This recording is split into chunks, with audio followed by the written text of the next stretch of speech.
Let's now learn about the 10 vital rules for the top resume. First and foremost, and very important rule is that the goal of your resume is not to land you a job, but an interview. You don't need to put everything that you know in the resume. Its objective is to generate enough of the interest and curiosity, just so that a hiring manager or a recruiter can pick up and give you a call and invite you for the interview. Put in your resume enough that shows that you know how to make things happen, along with some of the evidence that you have done this in past. Write your resume not for your current role, but for 2-3 roles into the future.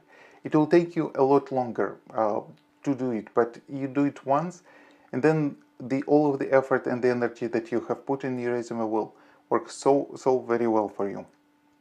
It is also worth mentioning that a great resume will take very long time to write, maybe a week, maybe 2 weeks of the full-time effort. So don't expect the results right away, that you can brainstorm all of the things that you have done, think of all of the comprehensive ways and put them on paper. Try iterative approach, and again, just give it a try and change something, and then monitor if the changes to the resume were effective or not. Also, if you are showing that you have everything that you need for the current or for the future role, a process of finding a job will simply become imminent. This way you'll have to just do great in the interview, and how to do it we'll cover in later on in this course. Length of the resume doesn't really matter if you have enough of the substance to say, because there are some of the rules where resume needs to be 1 page or 2 pages. I would say that that is not relevant, because if you have enough of the material to say, then it will work to your advantage. Last time I had to write an extended version of my resume, it was over 14 pages. So, and it worked absolutely well, and it worked, and it was bringing its intended outcomes.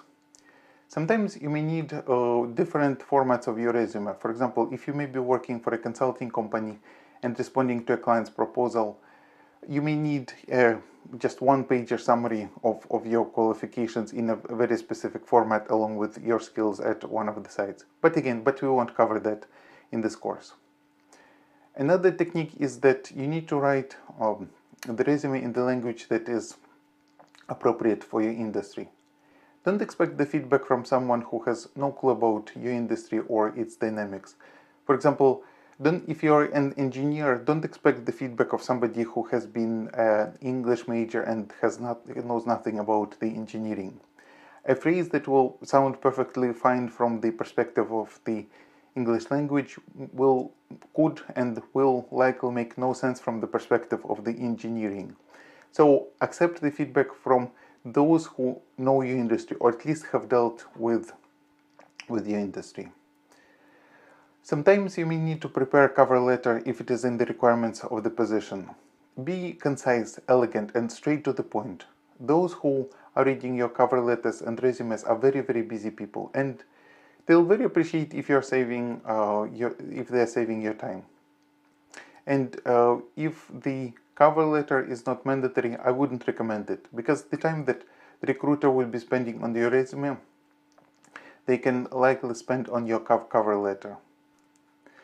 There are some of the industry stats that say that cover letters are important, and without them your application may be rejected.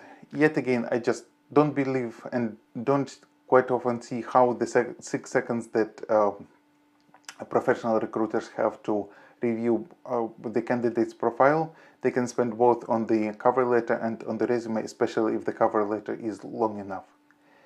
Also, use the numbers. At least 20% of the bullet points need to have the numbers. So what kind of numbers can you put in?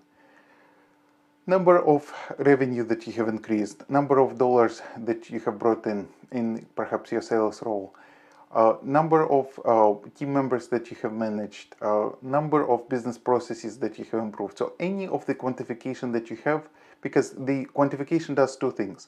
First, it shows that you had a good handle about what exactly you are doing.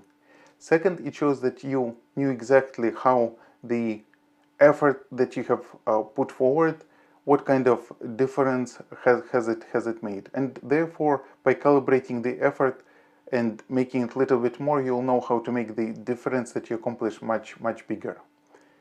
I also mentioned that no horizontal lines and ideally no visible table borders to avoid bouncing of attention. If you still need some structure, just add the table and make the borders invisible. Also, check your resume via Grammarly. It is an exceptional tool to ensure that there are no errors. While there is a free version, I always use Grammarly Premium, which gives you much better suggestion and various grammar corrections. If you don't have Grammarly, I am including the link so that you can get it.